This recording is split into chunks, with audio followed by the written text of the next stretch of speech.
Assalamualaikum warahmatullahi wabarakatuh. Perkenalkan, kami dari kelompok 9 dengan anggota kelompok Idris Effendi dan saya sendiri Ipin Swendar akan melakukan pengujian perangkat lunak aplikasi inventaris kami.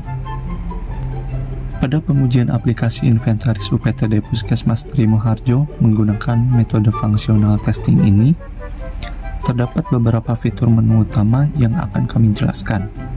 Fitur-fitur ini dirancang untuk memudahkan pengguna dalam mengelola data inventaris di UPTD Puskesmas Trimoharjo. Fitur-fitur tersebut meliputi login admin, dashboard, input data inventaris, kemudian kategori barang inventaris, kelola pengguna, dan laporan inventaris. Fungsi utama dari functional testing adalah untuk menguji fungsi aplikasi sesuai dengan spesifikasi yang telah ditentukan.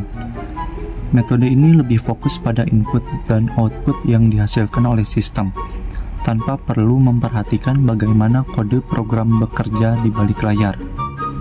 Tujuan utama pengujian ini adalah untuk memastikan bahwa fitur aplikasi berjalan sesuai dengan kebutuhan pengguna.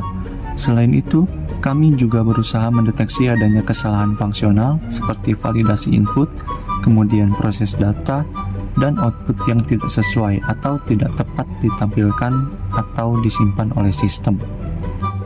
Berikut langkah-langkah fungsional testing. Untuk fitur menu yang pertama, yaitu login admin, dengan tujuan untuk mengecek apakah login berhasil dengan kredensial yang benar atau sistem menolak user tidak valid. Fitur ini digunakan untuk memastikan bahwa hanya pengguna yang dapat memiliki hak akses sebagai admin yang dapat mengakses dan mengelola aplikasi. Melalui fitur ini, admin dapat memasukkan username dan password untuk masuk ke dalam sistem. Pengguna yang berhasil login akan diarahkan ke halaman aplikasi. Untuk test case-nya sebagai berikut. Skenario pertama, yaitu login berhasil dengan inputan email dan password valid. Outputnya redirect ke dashboard. Untuk skenario yang kedua, yaitu login gagal, password salah dengan inputan email benar, password salah. Dengan output, muncul pesan error login. Dan untuk skenario yang terakhir, yaitu login gagal, email tidak terdaftar, input email salah, password apa saja, outputnya muncul pesan error login.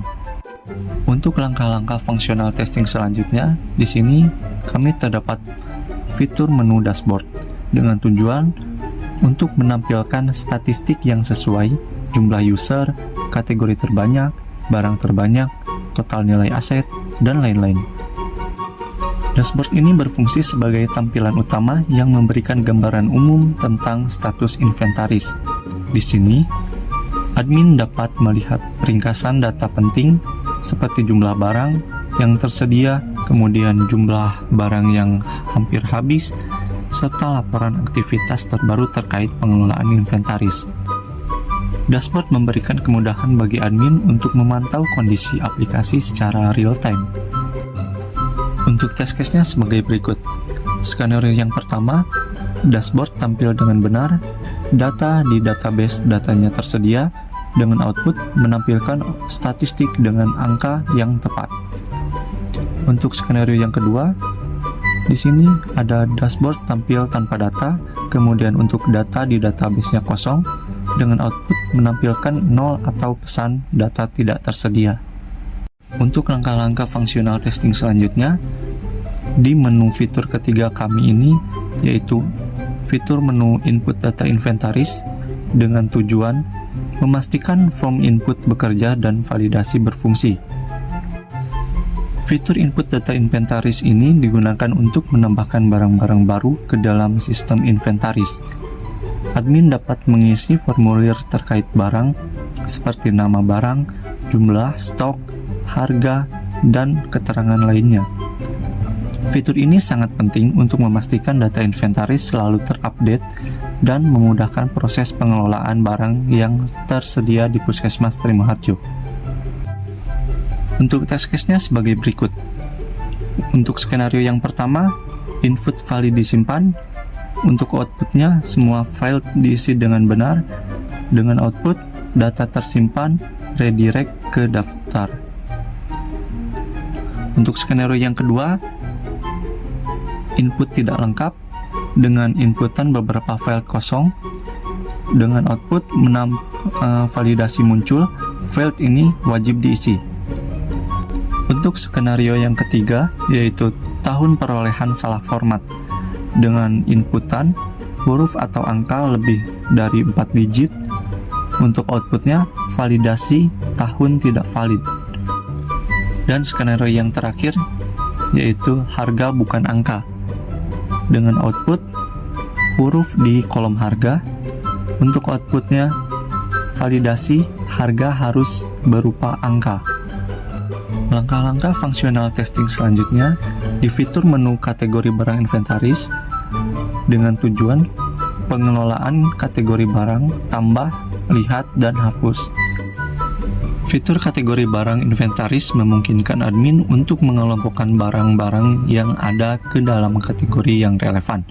Misalnya, kategori barang yang dapat dibedakan berdasarkan jenis obat, alat medis, atau perlengkapan administrasi lainnya. Pengelompokan ini membantu dalam pencarian dan pengelolaan data inventaris dengan lebih efisien dan teratur. Untuk test case-nya sebagai berikut. Skenario yang pertama, yaitu tambah kategori valid. Dengan inputan elektronik, untuk outputnya data kategori berhasil ditambah. Skenario yang kedua, tambah kategori kosong. Dengan inputan strip atau kosong. Dan untuk outputnya validasi, kategori wajib diisi. Untuk skenario yang ketiga, tambah kategori duplikat. Dengan inputan elektronik sudah ada, dan outputnya validasi kategori sudah ada. Untuk langkah selanjutnya, di fitur menu kelola pengguna, dengan tujuan untuk memastikan fungsi tambah, edit, hapus user, dan validasi berjalan. Fitur kelola pengguna memungkinkan admin untuk menambahkan, mengedit, atau menghapus akun pengguna lain yang memiliki hak akses ke aplikasi. Admin dapat menentukan hak akses masing-masing pengguna, apakah sebagai admin atau sebagai pengguna biasa, yang bertugas hanya untuk melihat data tanpa melakukan perubahan apapun. Fitur ini sangat penting untuk menjaga keamanan dan kontrol akses ke dalam aplikasi. Untuk langkah terakhir, di fitur menu laporan inventaris, dengan tujuan untuk mengecek apakah laporan bisa ditampilkan dan diekspor.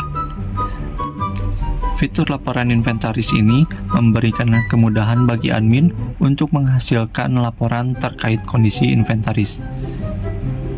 Admin dapat mengecek laporan berdasarkan kriteria tertentu, seperti laporan bulanan atau laporan berdasarkan kategori barang. Laporan ini membantu dalam pengambilan keputusan dan perencanaan pengadaan barang yang lebih baik ke depannya. Untuk test case-nya sebagai berikut. Skenario yang pertama, yaitu cetak PDF berhasil. Dengan input keadaan database data tersedia. Untuk outputnya, file PDF berhasil diunduh. Skenario yang kedua, yaitu cetak Excel berhasil. Untuk inputan keadaan database-nya, data tersedia. Dengan output, menampilkan file Excel berhasil diunduh. Untuk skenario yang ketiga, data kosong, cetak PDF. Untuk inputan keadaan database-nya, tidak ada data. Dengan output, PDF tetap muncul, tapi kosong atau pesan. Untuk skenario yang terakhir, yaitu cetak laporan berdasarkan filter. Untuk inputan atau keadaan database-nya, filter tahun tertentu. Dengan output, laporan sesuai filter. Dengan adanya fitur-fitur tersebut, Aplikasi inventaris ini akan membantu admin di UPTD Puskesmas Trimoharjo dalam melakukan pengelolaan inventaris secara lebih sistematis dan efisien. Setiap fitur yang memiliki peran penting untuk memastikan aplikasi berjalan dengan baik dan sesuai dengan kebutuhan pengguna. Mungkin itu saja yang dapat saya sampaikan. Untuk selanjutnya, kita langsung praktek ke dalam aplikasi yang akan dilanjutkan oleh teman saya, yaitu Idris Effendi. Baik, setelah penjelasan sebelumnya mengenai konsep dasar dan metode fungsional testing atau black box testing, di sini saya akan melanjutkan pengujian langsung pada perangkat lunak yang sudah dibuat. Untuk selanjutnya kita akan melakukan uji login pada halaman login web. Yang pertama itu ada skenario-nya, yaitu apabila login berhasil maka akan redirect ke dashboard, apabila gagal maka akan muncul pesan error, dan apabila ada email yang tidak terdaftar maka akan muncul pesan error juga. Yang pertama kita akan uji coba dengan login gagal, yaitu menggunakan password yang salah dengan email yang benar. Di sini saya mempunyai email dengan nama admin@gmail.com dengan password admin12. Seharusnya di sini passwordnya salah. Di sini memunculkan pesan error disk cardinalitas do not match our records. Artinya di sini ada kesalahan pada form inputnya. Kita uji coba yang berikutnya, yaitu menggunakan email yang salah juga atau email yang tidak terdaftar. Misal kita masukkan email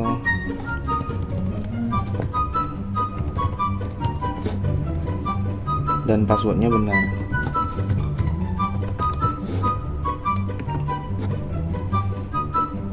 Di sini juga tidak akan berhasil login ke dashboard atau ke halaman aplikasi.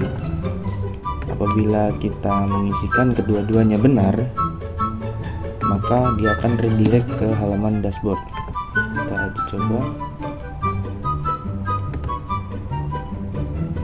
Di sini email address-nya dan passwordnya itu benar. Harusnya kita akan ke halaman dashboard. Oke, di sini kita masuk ke halaman dashboard. Dashboard inventaris barang di sini memunculkan semua opsinya. Baik, yang selanjutnya adalah pada dashboard ini menampilkan hasil dengan baik. Hasil dari data barang yaitu berupa kondisi barang atau keadaan barang dengan barang baik, rusak ringan, dan barang rusak parah. Ada juga tampilan untuk menampilkan kategori barang terbanyak dan barang terbanyak, kemudian pengguna atau user aktif, kemudian total jumlah aset dan total nilai aset. Di sini artinya datanya berhasil masuk ke dashboard. Untuk selanjutnya kita akan melakukan uji coba ke kategori barang inventaris. Untuk kategori barang inventaris kita akan membuat kategori baru pada data inventaris. Kategori inventaris kita memasukkan misalkan nama kategori yang sudah ada nih, misalkan lemari. Apabila kita menambahkan kategori lemari maka akan memunculkan pesan nama kategori sudah ada, silakan pilih yang lain. Kalau kita masukkan data kategori baru, misalkan ini mobil, kita akan klik create, maka seharusnya data akan berhasil masuk ke kategori barang inventaris. Di sini datanya berhasil masuk dengan kategori mobil. Selanjutnya kita akan melakukan uji coba pada data inventaris.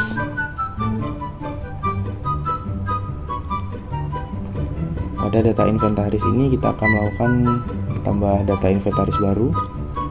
Di sini saya akan melakukan input kategori barang, yaitu tipenya adalah lemari, misalnya lemari.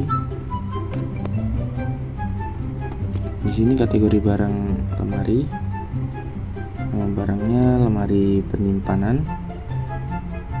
Kita ambil nomor sertifikatnya. misalkan 2025.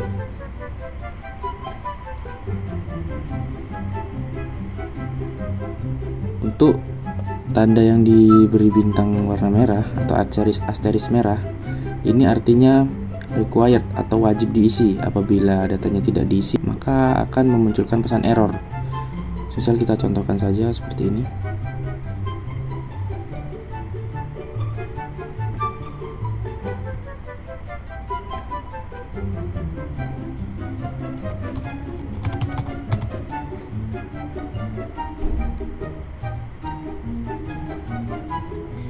Di sini kita telah mengisikan kolom yang artinya tidak wajib diisi atau boleh kosong.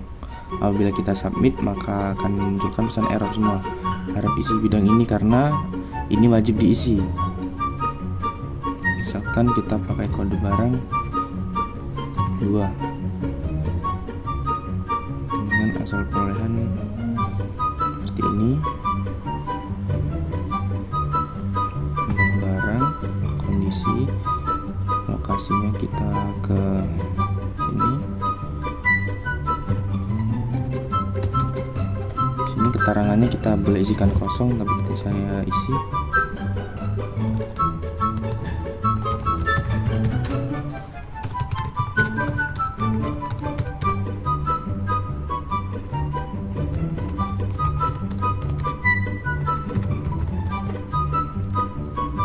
Di sini logikanya, apabila kita isikan semua untuk kolom-kolomnya, maka data berhasil masuk. Namun apabila ada duplikat atau duplikasi kode, maka dia akan gagal atau memunculkan pesan error pada kode barang. Namun apabila kode barangnya sudah diperbaiki, maka dia akan masuk ke halaman data inventaris karena kita mengisikan semua filenya. Jikalau kita tidak mengisikan semua filenya atau fil kosongnya boleh kita kosongkan seperti ini, maka dia juga akan berhasil. Kita contohkan saja di sini kode barangnya seperti ini. Karena kode barang sudah ada, kita isikan seperti ini. Coba kita create. Di sini kode barang sudah ada, silahkan pilih yang lain. Untuk kode barang di sini kita menambahkan kode huruf pada akhirannya agar tidak terjadi duplikasi. Misal kita di sini memberikan kode C untuk kode barang yang sudah ada, maka kita akan melakukan create. Apakah akan berhasil redirect ke data inventaris? Di sini datanya berhasil masuk ya. Data nomor 38 lemari penyimpanan dengan kode barang 233102C lemari penyimpanan, lemari arsip lokal. Untuk merek atau tipenya ada. Di sini bahan juga ada, asal perolehan, tahun, ukuran konstruksi, dan satuan, lokasi, jumlah barangnya. Di sini kita pakai IDR karena kita rupiahkan kondisi barang yang kita adakan baik, dan keterangannya barang untuk keperluan menyimpan data inventar untuk menyimpan arsip. Oke, selanjutnya kita akan melakukan uji coba pada data yang boleh kosong atau fil yang boleh tidak diisikan atau diisikan. Kita membuat data baru. Misalkan di sini kita isikan dulu kategorinya, yaitu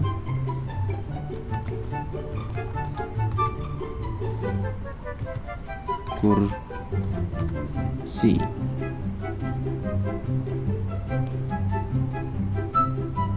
Kursi tamu, kode barangnya 2415. Karena 24145 ini sudah ada, maka kita tambahkan kode di belakangnya, kode huruf. Di sini untuk nomor sertifikat pabrik boleh opsional, boleh kosong. Asal perolehan gini wajib. Ukuran konstruksi juga boleh kosong. Lokasi juga ini wajib. Ini ruang tunggu. Harga barangnya ini juga wajib. Kemudian untuk merek atau tipenya ini wajib, untuk merek atau tipenya ini opsional, boleh kosong. Bahan juga boleh kosong. Tahun perolehan ini wajib diisi, satuannya kita kosongkan.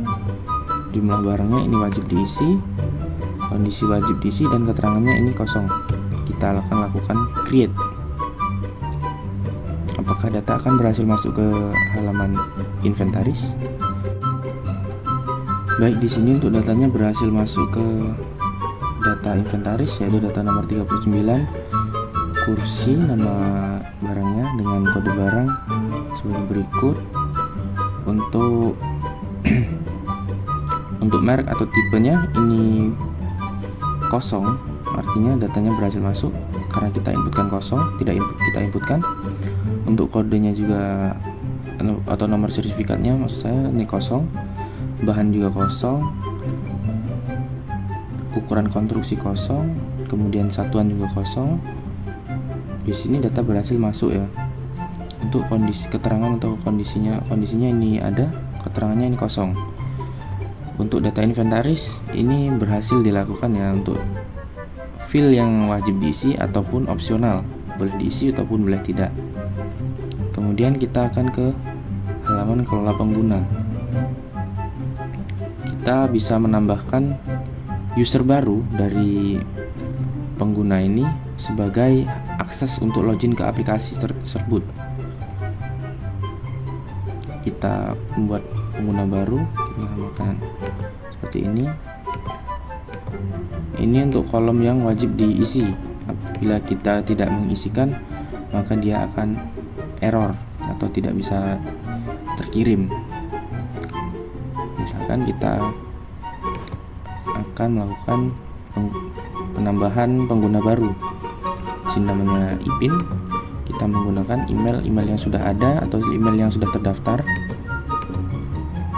Di sini passwordnya kita mengisikan admin123 dengan NIP.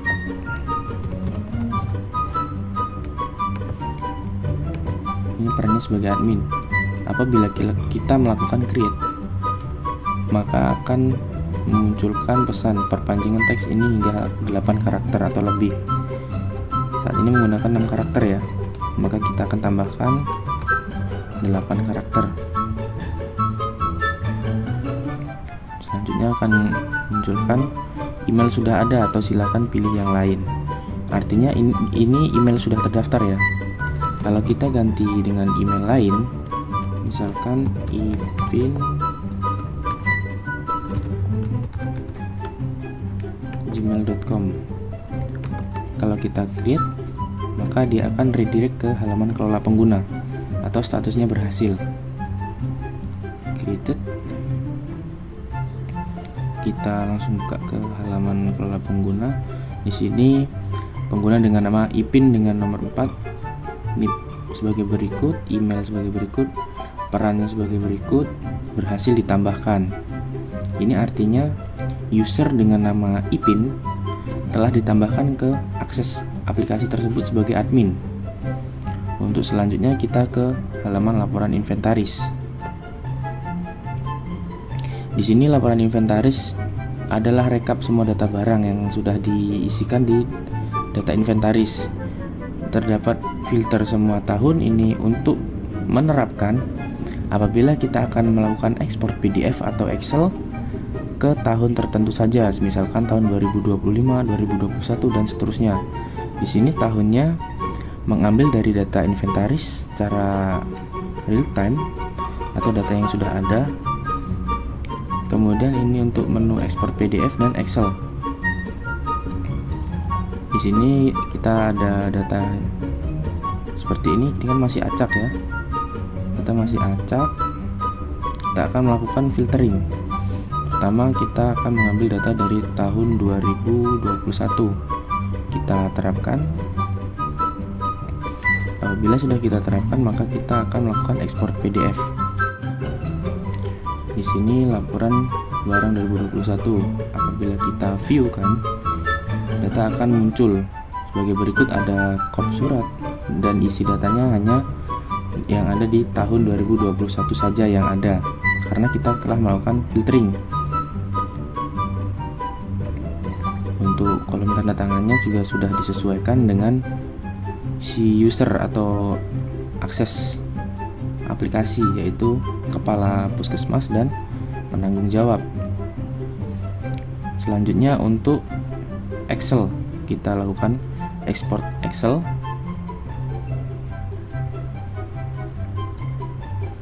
Maka dia akan memfilter laporan barang melalui bentuk Excel dari tahun 2021.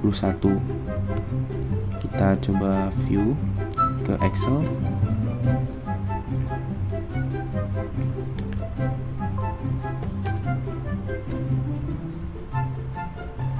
Oke, di sini data yang muncul hanya tahun 2021 saja. Dan di sini ada keterangan buku inventaris tahun 2021. Ini artinya data berhasil diinputkan dengan benar atau berhasil di-download dengan benar dengan filter yang ada di aplikasi.